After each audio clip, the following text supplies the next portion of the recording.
Ben c'était très confortable pour moi d'arriver en dernier, en fait, en troisième, parce qu'ils ont fait tout le travail. François a installé toutes les caméras, tout ce qu'il fallait. Le réseau est arrivé, était nickel. J'ai juste eu à brancher ma petite régie TriCaster, deux, trois bricoles, et tout était sur le réseau. Donc c'est un des gros avantages du NDI que j'exploite maintenant depuis pratiquement 4 ans, puisque le NDI est arrivé sur le marché en 2015. Pour nous, c'est au quotidien toujours beaucoup de surprises, beaucoup de magie, et pourtant ça marche. Je vais en profiter très rapidement pour nous rafraîchir un petit peu la mémoire, même si ce n'est pas forcément ce qu'on a envie de rafraîchir aujourd'hui, mais on va commencer par la mémoire. Donc le NDI,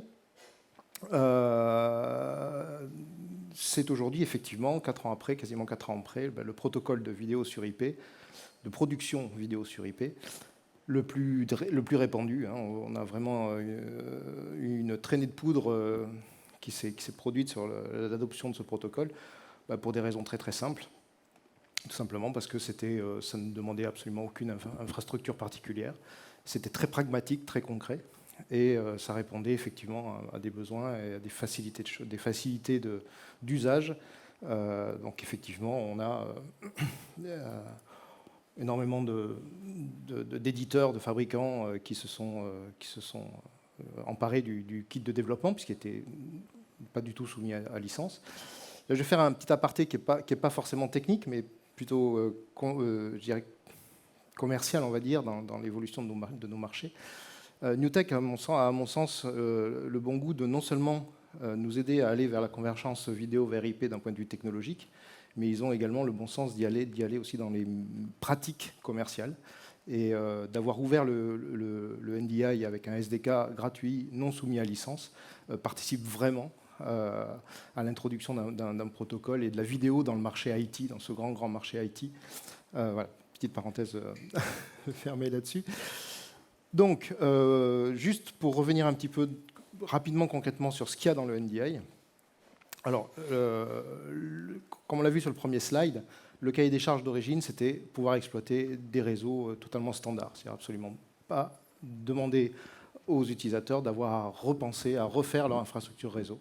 C'était vraiment la clé pour pouvoir effectivement introduire une nouvelle technologie rapidement, surtout à la taille d'un fabricant comme Newtek. Donc, le compromis à faire absolument, c'est qu'il faut forcément compresser la vidéo. Donc, c'est un compromis que certains peuvent faire, certains ne peuvent pas faire. Donc, c'est un débat qui reste tout à fait ouvert et tout à fait logique. Donc, forcément, comme on veut passer sur des réseaux standards, le choix de la compression a été fait. Sachant que Newtek est une société qui a toujours fait du logiciel, toujours fait du développement de codec et toujours fait de la compression depuis 1988, ils ont effectivement mis au point un codec de compression qui est le NDI aussi, qui s'appelle aussi NDI. Donc il y a une petite confusion de nom, mais elle est quand même bienvenue. Le NDI, c'est à la fois un protocole qui s'appuie sur les protocoles standards du réseau IT, du réseau IP, et également ça fait référence à un codec de compression maison qui permet de compresser. Aujourd'hui, il est décrit, il est opérationnel pour compresser des flux vidéo jusqu'en 8K. Vous avez une petite idée des bandes passantes requises sur un réseau pour des flux. Et puis, effectivement, il y a eu une déclinaison qui a été introduite sur le marché 2 ans après la sortie du NDI, que l'on appelle le NDI HX. En fait, le NDI HX, c'est simplement on conserve le protocole NDI, donc toute la partie réseau, transport en NDI, mais au lieu d'utiliser la compression Newtek NDI, on utilise la compression H264 qui pourrait être présente dans les différents devices. C'est comme ça que, effectivement, les constructeurs de caméras comme Panasonic, Sony, Marshall, PTZ Optics et d'autres ont pu intégrer directement la connectivité, le transport NDI directement dans leur caméra sans avoir à rien changer au niveau électronique. D'accord ? Donc, effectivement, quand on parle de NDI HX, on parle donc d'un flux vidéo et audio sur une base de compression H264, donc sur une compression en long hop, et requérant beaucoup moins de débit. On est effectivement pour un flux HD, on va être à peu près à entre 15 et 16 à peu près mégabits par seconde. Okay.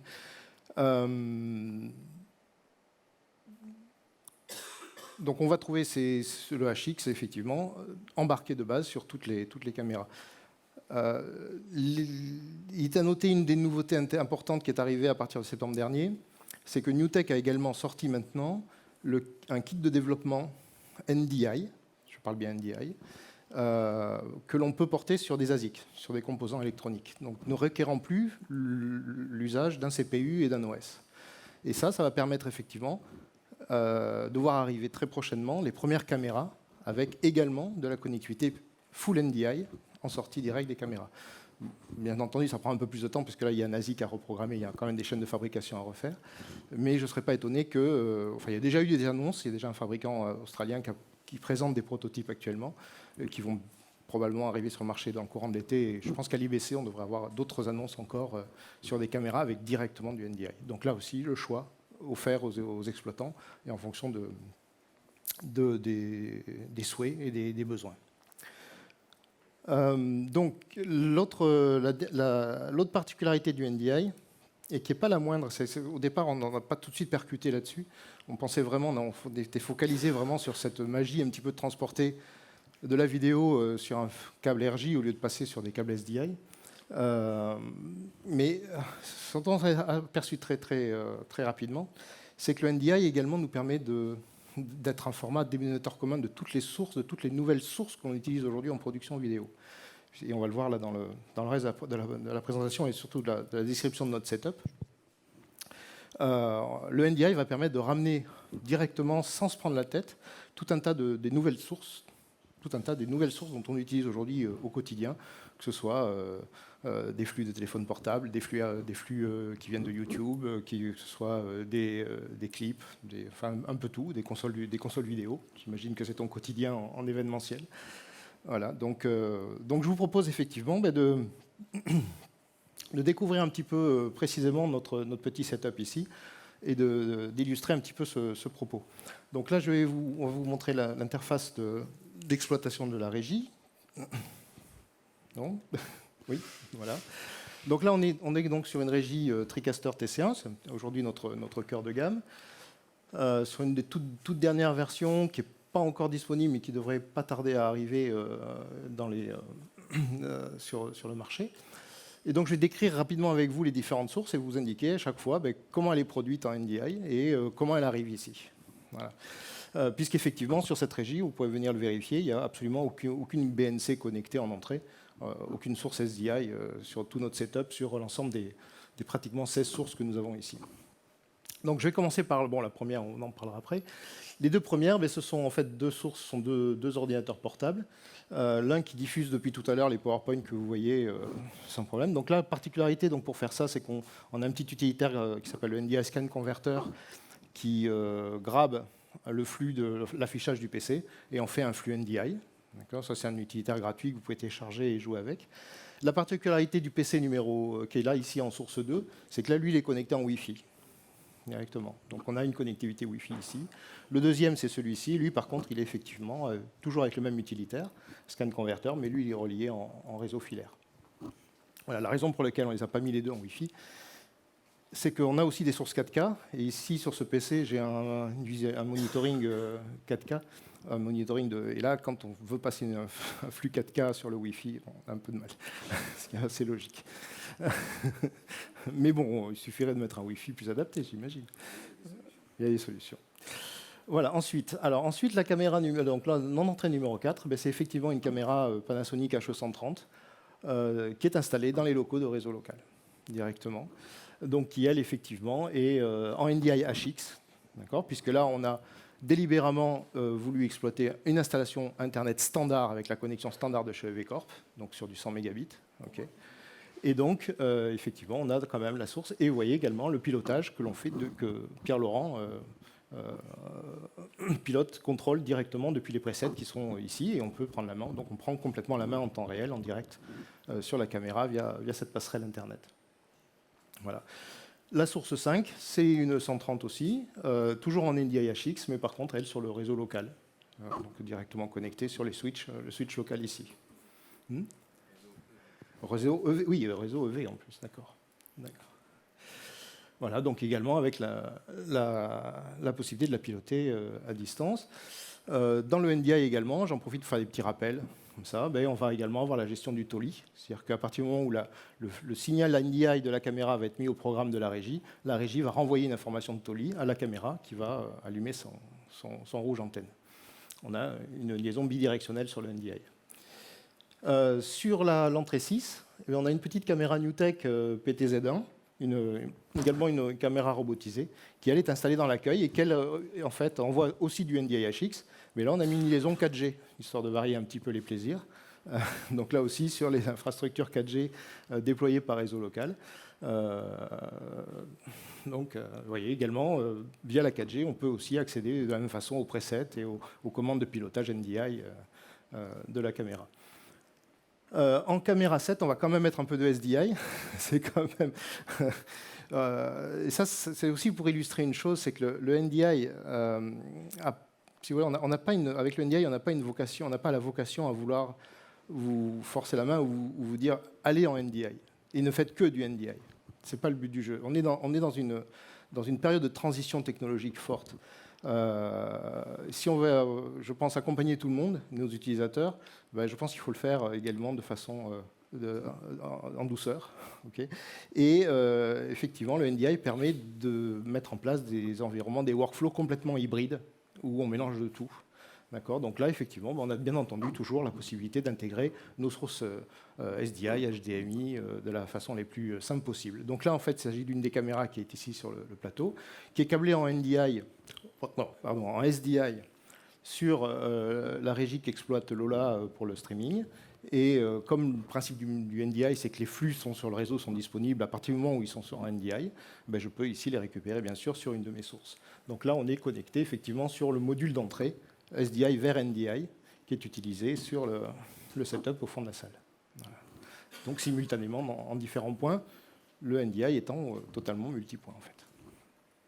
Voilà. Enfin, en entrée 8, on a utilisé, là je vais me déplacer un petit peu, on a utilisé donc ce caméscope 4K, et on a connecté dessus un des derniers convertisseurs que nous avons mis sur le marché, qui est le Spark Pro, qui lui donc est un convertisseur avec entrée HDMI 4K jusqu'en 60p, donc full 4K, et qui va sortir directement donc un flux NDI. Donc si vous vous souvenez du tableau tout à l'heure, on est à peu près là sur un débit de l'ordre de 250 mégabits par seconde, grosso modo. Et donc ça arrive directement sur notre entrée 8. Alors là, comme on est un petit peu joueur chez NewTek, comme on a des signaux 4K, on s'est dit, du coup en virtuel, enfin en IP, on s'est dit on va rajouter une petite fonctionnalité intéressante qui est la fonction de virtual PTZ, puisque là on n'est pas du tout sur une caméra PTZ, on ne va pas la piloter non plus.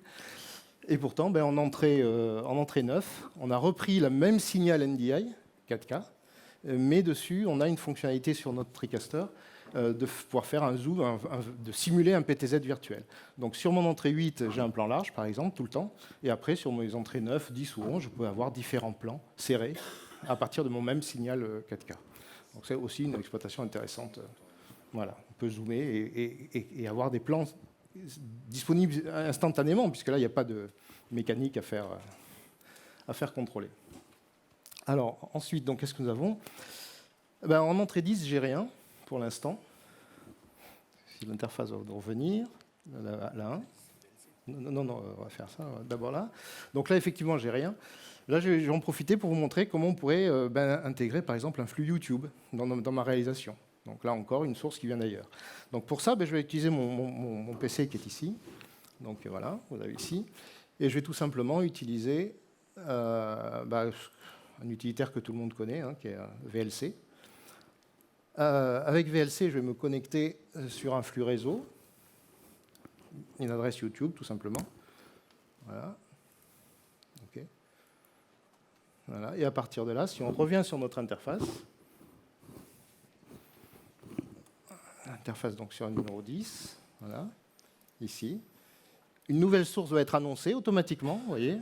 Voilà. Donc là, je vais sur mon PC, j'ai un flux VLC qui apparaît, et là, je vais effectivement avoir directement mon flux YouTube à l'antenne, converti instantanément. Tout simplement, là, le tour de magie, c'est un plugin gratuit également, un petit plugin NDI pour VLC, qui va permettre de faire ce genre de choses. Et ça, c'est au quotidien des, des services rendus, mais pas besoin d'en parler plus que ça. Je pense que beaucoup ont été confrontés à ce type de besoin. Ce même type de plugin existe également pour, bien sûr, pour la suite Adobe Creative Cloud. Donc Adobe Premiere pourrait être utilisé de la même façon. Et puis, bien entendu, des éditeurs comme Avid, en intégrant le NDI dans le Media Composer, permet également de faire ce genre de choses aussi simplement. Continuons à nous amuser un petit peu à rajouter d'autres sources à ce setup. Et rajoutons une source sur le Wi-Fi. Donc si j'ai mon iPhone également qui est connecté en Wi-Fi sur mon setup, comme c'est le cas, je vais trouver sur Apple Store, si j'ai un Android, bien sûr, on va trouver ça également, on va trouver également le même outil.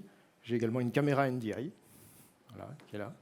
Donc à partir du moment où je vais activer ma caméra NDI, logiquement, elle va aller directement dans ma régie.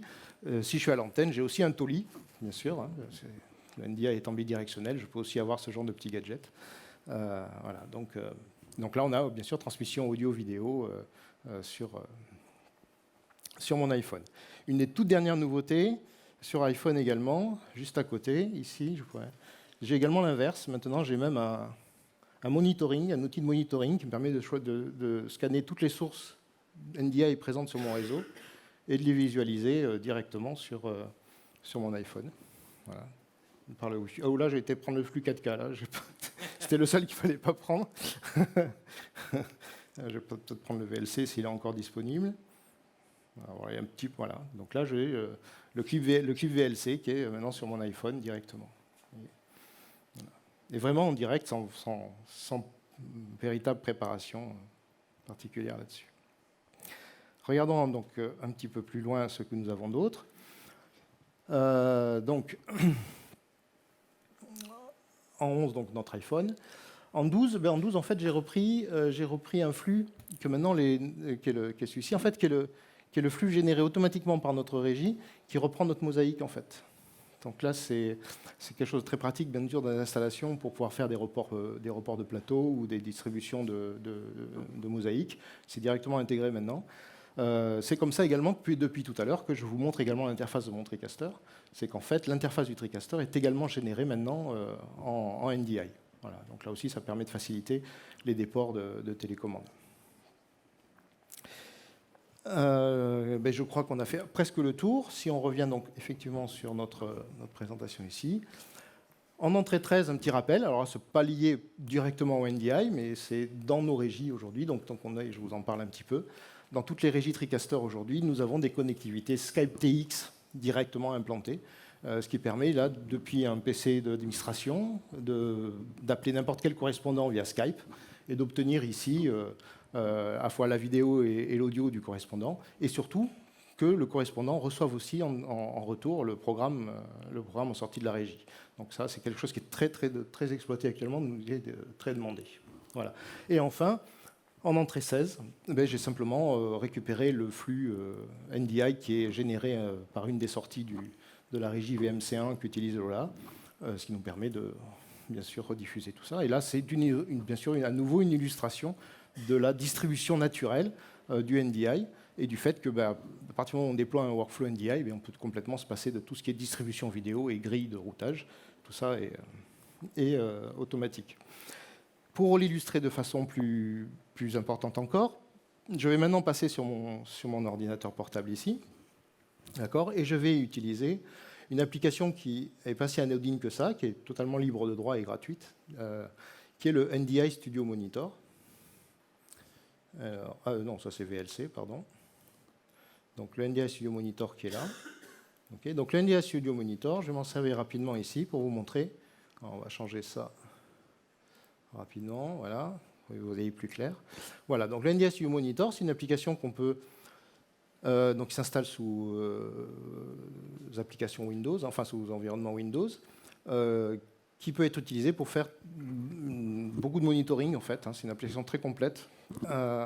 Et notamment qui va permettre, vous voyez, automatiquement de lister, de voir. Alors, on voit là l'illustration de comment En standard, aujourd'hui, les flux NDI sont gérés. C'est-à-dire de façon totalement automatique. Dès que j'ai une source NDI qui se présente sur le réseau, elle envoie une annonce MDNS. C'est un protocole complètement standard sur le réseau que Apple utilise dans Bonjour, par exemple. Et donc là, j'ai la description de chaque device.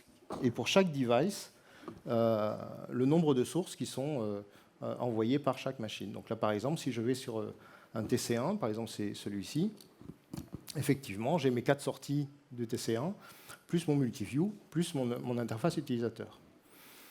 La grande nouveauté depuis peu, c'est que maintenant, ce flux NDI-là, il va devenir interactif. C'est-à-dire que là, j'ai un mode en fait NDI KVM. Donc là, maintenant, je vais pouvoir directement réaliser sur cette machine-là. Mais si je pousse le bouchon un peu plus loin, on a mis un TC1 aussi chez Réseau Local. Allons-y. Je reprends ma liste. Je prends TC1 EV Corp qui est chez Réseau Local. Je prends User Interface. Et là également, j'ai mon interface en direct. Je peux charger des clips dans mes magnétos. Je peux faire mes playlists à distance. Je peux lancer tout ça. Avec un play. Donc là, j'exploite complètement le TriCaster TC1 qui est installé chez Réseau Local. D'accord ? Sans aucune restriction. C'est un KVM. D'accord ? Voilà.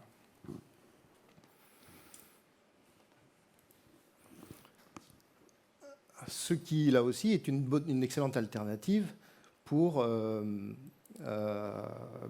exploiter la bande passante disponible. Si je n'ai pas beaucoup de bande passante, au lieu de ramener toutes mes caméras et de faire ma réalisation ici, j'envoie juste une machine là où il faut, les caméras sur place, et je n'ai qu'un seul flux, le flux programme à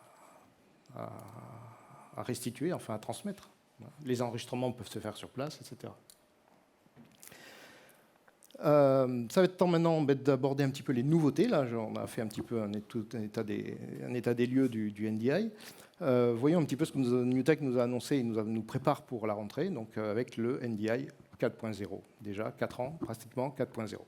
Donc effectivement, c'est une technologie très évolutive, logique, puisque c'est une technologie essentiellement logicielle. Donc forcément, ça se développe beaucoup plus vite. Donc, qu'est-ce qu'on va avoir dans le NDI 4.0 ? Alors, je vais juste... OK.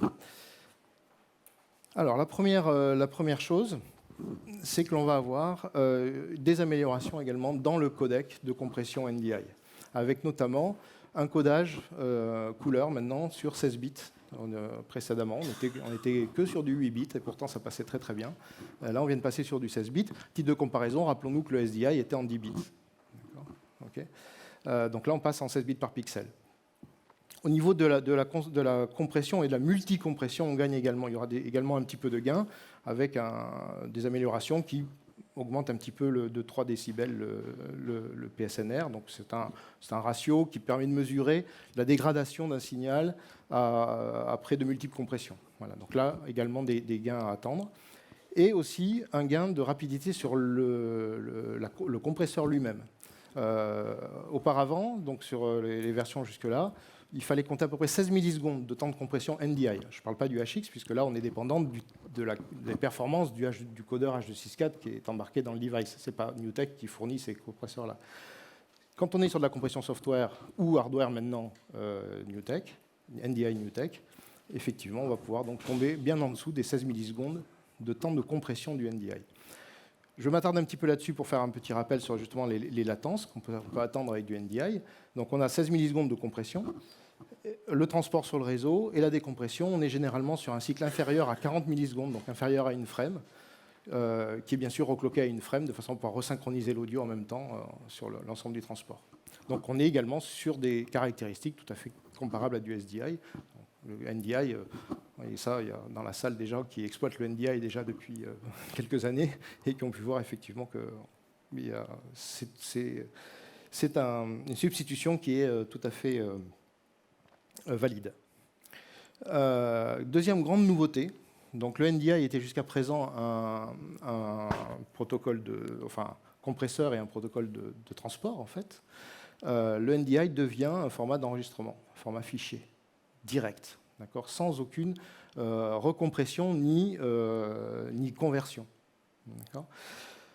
Le gros avantage de ça, c'est que là où on avait des systèmes qui étaient capables d'enregistrer des flux NDI, dans d'autres codecs, notamment dans nos régies TriCaster, là on n'aura plus besoin de ressources CPU pour faire ça, donc on va pouvoir augmenter encore nos capacités d'enregistrement. Le format fichier garde également les fonctionnalités naturelles natives du NDI, donc bien sûr le support alpha channel, donc c'est un format d'enregistrement qui va garder également la transparence, et également la possibilité de supporter autant de canaux audio qu'on pourra en avoir besoin. Pas de limitation sur le nombre de canaux audio qu'on peut avoir. J'en profite, ça m'y fait penser. Petite amélioration également à venir en NDI 4 sur l'intégration du HX. Là aussi, il y a quand même des évolutions, bien sûr.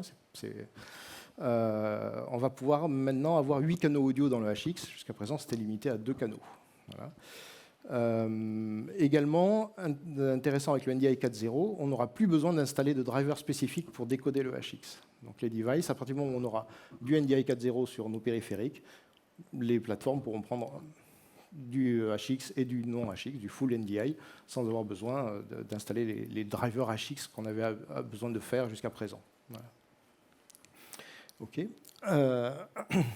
Alors les avantages d'enregistrer effectivement tout en NDI sur nos plateformes TC1 notamment, c'est que maintenant on va pouvoir enregistrer toutes les sources directement sur notre TriCaster. Donc là, si je reviens sur l'interface par exemple, juste pour vous montrer, maintenant sur n'importe quelle source de mon interface, je peux aller sur le menu de réglage et je vais pouvoir demander ici, j'ai un menu record normalement, voilà, oui. Je vais mettre avec les lunettes, c'est mieux.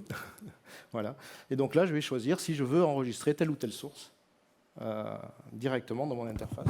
Et donc, permettant d'aller jusqu'à, dans une machine comme celle-ci qui a 16 entrées, on va pouvoir générer jusqu'à 16 records pour les sources divergées et enregistrer également les 4 sorties.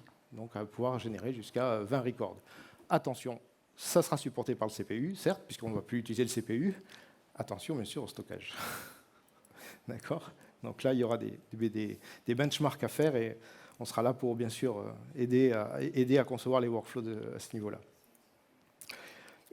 L'autre également option qui a été rajoutée, c'est que sur chaque source ici possible, enfin jusqu'à hauteur de 8, on pourra également générer des ralentis de direct instantanés.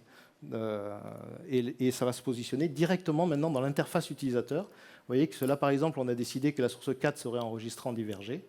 Et la source 6, elle serait en instant triplé, c'est-à-dire en ralenti de direct. Donc il suffira à l'exploitant de cliquer sur ce petit symbole juste sous la source pour obtenir aussitôt X dernières secondes de l'événement et les renvoyer directement à l'antenne avec un taux de ralenti prédéfini. Voilà, jusqu'à 8 canaux. Voilà, tout à fait.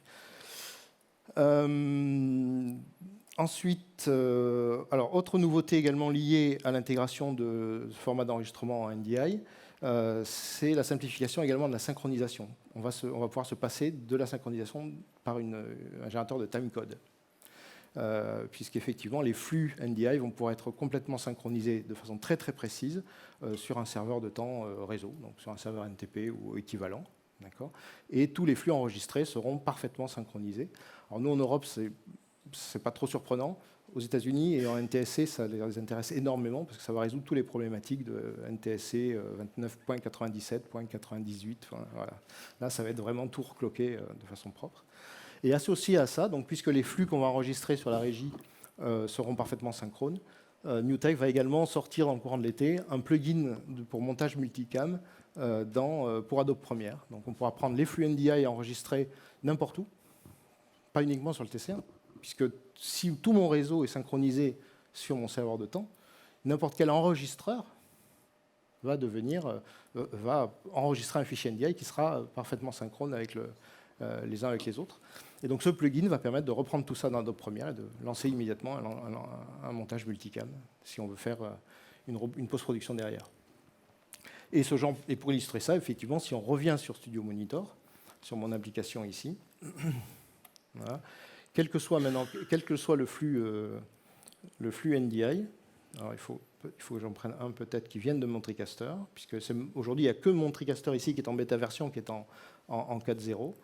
Donc là, si je prends par exemple le programme, oui, ce n'est pas une bonne idée, mais vous voyez ici, en fait, dans le coin, le bouton Record.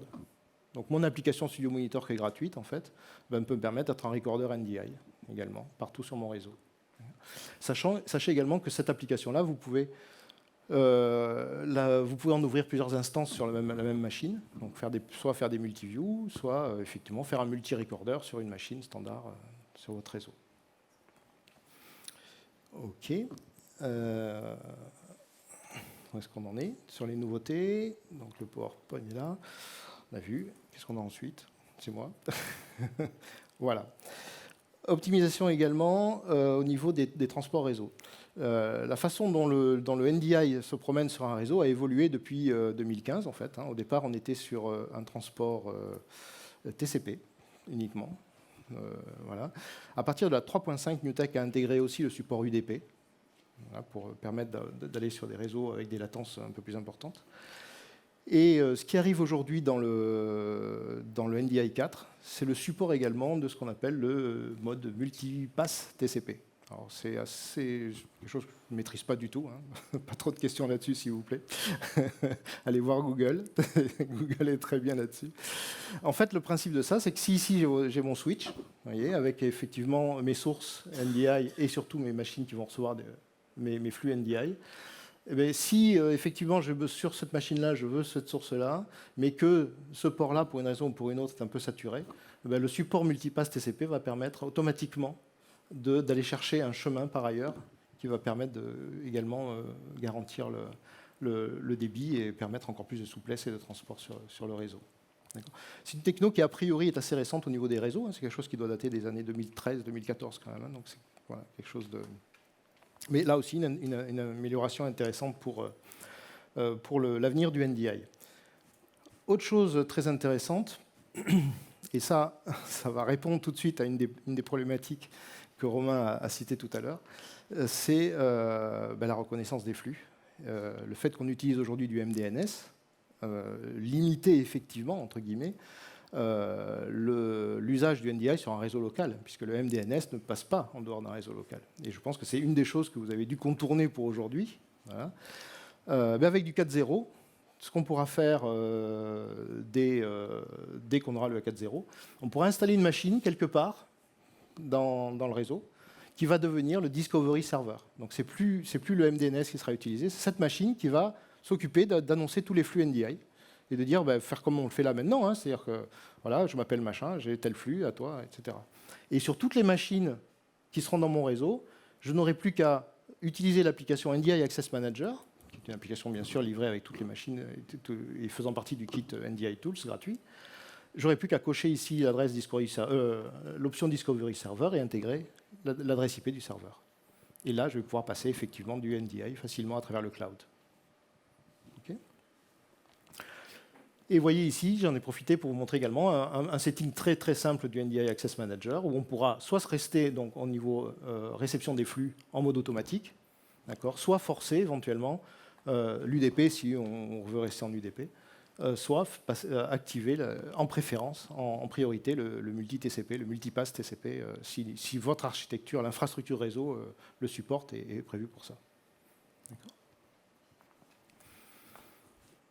Voilà, donc effectivement, le Discovery Server va être très très utile pour améliorer encore ce genre de setup comme aujourd'hui. Voilà, donc voilà pour les nouveautés NDI 4. Bientôt sur toutes vos machines, pour ceux qui en ont. Et pour finir un petit peu cette présentation pour aujourd'hui, je vous propose de découvrir là, alors c'est pas toujours lié au NDI, bien sûr, il y a encore un peu de NDI, mais de vous montrer les nouveautés qui arrivent également dans nos machines, dans nos régies TriCaster, avec une première nouveauté qui est bien dans la philosophie NewTek, encore une fois, de faciliter les choses, de réfléchir un petit peu à nos habitudes de production et à rajouter un petit quelque chose un peu sympathique. Vous voyez un petit détail, donc en fait on a un nouvel onglet qui est apparu qui s'appelle Automation. Vous voyez, je charge, grâce à cet onglet-là, ici, je peux charger un fichier Word. Et là, je peux choisir donc mon fichier Word. Je vous demande juste 30 secondes pour simplement faire une chose très simple. Ça va venir normalement. Hop. Voilà. Non, oui, non. Ah oui, il fait play dessus. Voilà, c'est là. Voilà, j'ai simplement activé mon téléprompteur NDI. Donc maintenant, ce fichier Word que je charge ici devient disponible en flux NDI et c'est mon texte de téléprompteur. D'accord ? Mais regardez ce qui se passe maintenant au programme. On ne touche rien. Lève les mains, Virulence, s'il te plaît, parce que sinon on ne va pas nous croire. Vous voyez ? Donc, le présentateur, oui, accélère un petit peu. Donc, le présentateur présente, d'accord, déroule son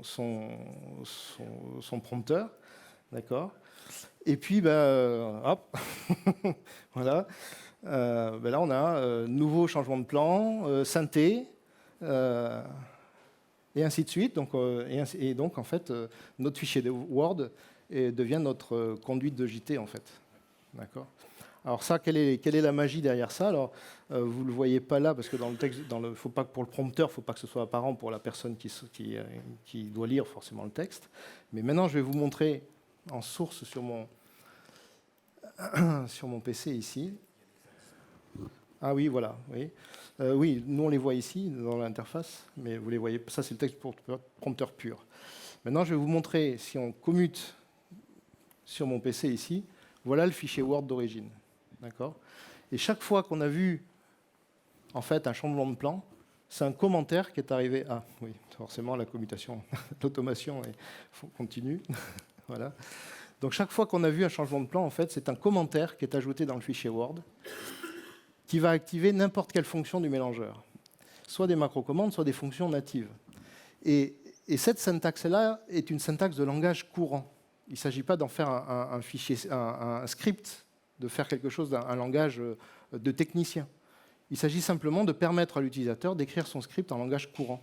S'il veut par exemple caméra, ou s'il a changé le nom de ses caméras et qu'il a mis face présentateur, eh bien, en commentaire, il va mettre face présentateur ou fondu. Enfin, alors, dans la première release de ce module, ce sera en anglais uniquement, mais ça va être mis à jour après pour supporter d'autres langages. Et donc là, on les voit, vous voyez, dans l'interface. Si tu défiles un peu, on va voir que les commandes sont cachées soit dans les titres, soit dans les commentaires qui apparaissent en bleu dans l'interface ici. Là, quand on est sur le... Alors, ce que tu fais, tu désactives l'automation. Voilà, dans le... Là, ici, hop. Attends, on va montrer à tout le monde ce qu'on fait. Voilà, donc on va désactiver ici, là, dans le... Voilà, on va désactiver l'automation. Donc comme ça, on peut utiliser cette fonction uniquement en prompteur pur, hein, directement. Et là, on va vous montrer effectivement que les commentaires apparaissent en bleu, vous voyez. Voilà. Donc là, à chaque fois que j'ai ça qui arrive en face de ce repère, je sais que je vais avoir une action, ou une ou plusieurs actions qui vont être déclenchées. D'accord ? Revenons sur celle-ci, par exemple. Vous voyez, par exemple, il y en a une ici. Vous voyez, la syntaxe est vraiment, vraiment naturelle. C'est un fast fade football star on in picture et le 45%. Voilà. Donc c'est fondu rapide. Football star, c'est le nom du média. Donc vraiment rien à faire, il y a une détection automatique de tous les paramètres, toutes les métadonnées à l'intérieur de la régie qui font fonctionner ça. Donc si automatiquement vous avez remplacé le nom de vos caméras, vous avez mis des noms de plans ou des noms de cadreurs ou quoi que ce soit, vous aurez juste à mettre dans le script ici, plan face, programme, fondu ou pas fondu, ou transition, et ainsi de suite. Et le concept de ce module qui s'appelle Live Story Creator est vraiment de pouvoir utiliser du langage courant et non pas être un langage de technicien à apprendre. On va pouvoir écrire. Voilà. Donc avec ça, vous avez une première automation de production en fait, intégrée dans le mélangeur.